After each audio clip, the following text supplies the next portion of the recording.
Action.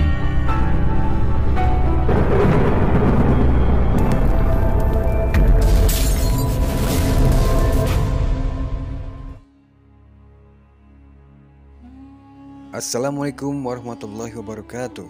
Apa kabar Sobat Miracle? Semasa hidup sebagai muslim, kita senantiasa berusaha melaksanakan segala perintahnya dan menjauhi segala larangannya, agar di akhir masa kelak, pahala-pahala tersebut diterima di sisinya. Amin, ya robbal alamin. Namun ada beberapa hal yang wajib kita ketahui, yaitu perbuatan atau amalan-amalan yang dapat menghapus sebagian atau seluruh pahala-pahala kita. Ini dia 10 perbuatan penghapus pahala. Keluar dari agama Islam atau menggantikannya dengan agama yang lain merupakan perbuatan yang dapat menghapus seluruh pahala. Allah berfirman, barang siapa di antara kalian murtad dari agamanya, keluar dari agama Islam, maka dia mati dalam keadaan kekafiran, maka mereka itulah orang-orang yang gugur atau sia-sia amalnya di dunia dan akhirat, dan mereka itulah penghuni neraka, mereka kekal di dalamnya.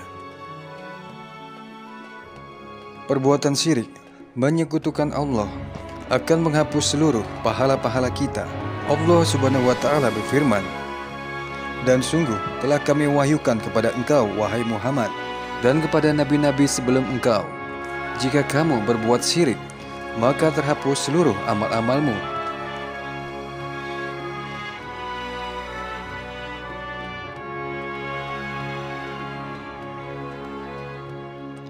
Datang ke dukun atau orang yang disebut orang pintar.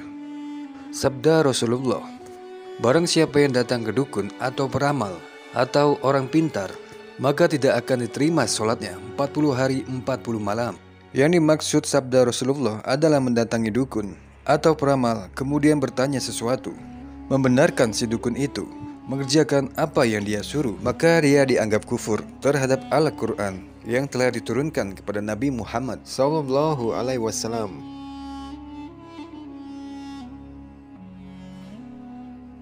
Ria adalah seseorang yang mengerjakan ibadah semata-mata untuk dilihat oleh orang lain, agar kemudian orang lain memujinya. Maka ini merupakan penghapus amal, dikarenakan Rasulullah SAW mengatakan, barang siapa yang beramal dan aku disekutukan di dalam amalnya, maka aku akan tinggalkan dia bersama sekutunya.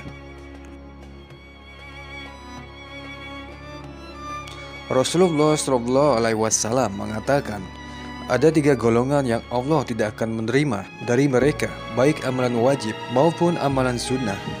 3 golongan itu adalah orang yang durhaka kepada orang tuanya, orang yang senantiasa menyebut-nyebut pemberian atau sedekahnya, dan orang yang mendustakan takdir Allah. ربنا اغفر لي ولوالدي وللمؤمنين يوم يقوم الحساب.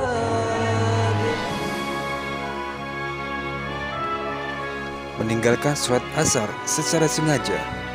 Rasulullah SAW mengatakan, barang siapa yang meninggalkan sholat asar secara sengaja, maka dianggap gugur seluruh amal-amalnya.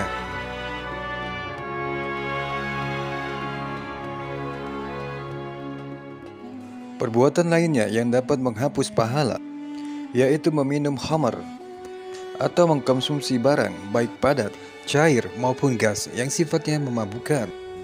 Rasulullah SAW mengatakan, barang siapa yang mengkonsumsi khamar, maka tidak akan diterima sholatnya selama 40 hari. Tapi jika bertaubat, Allah akan ampuni.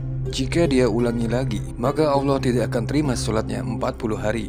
Dan jika dia bertobat, maka Allah akan ampuni. Jika dia mengkonsumsinya lagi, maka tidak akan diterima sholatnya 40 hari.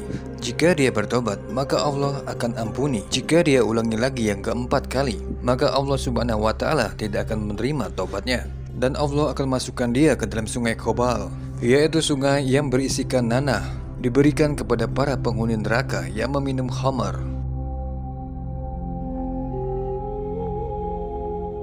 Memelihara anjing di rumahnya yang bukan untuk menjaga kebun atau berburu akan dapat menghilangkan pahala seseorang. Rasulullah SAW mengatakan, barang siapa memelihara anjing yang dipeliharanya bukan dengan tujuan untuk berburu, dan bukan pula untuk memelihara kebun, maka setiap harinya dihapuskan 1 qirat pahalanya, yaitu sebesar 1 gunung.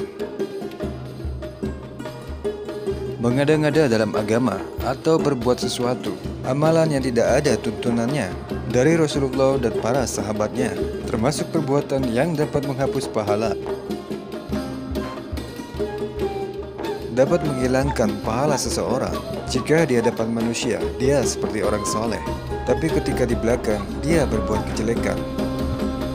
Rasulullah SAW mengatakan, "Sungguh aku mengetahui banyak di kalangan umatku yang akan datang pada hari kiamat nanti dengan berbekal kebaikan sebanyak gunung, namun Allah menjadikannya debu yang berterbangan. Sesungguhnya mereka adalah orang-orang yang apabila berada di dalam kesendirian, mereka melanggar batasan-batasan keharaman dari Allah Subhanahu wa Ta'ala."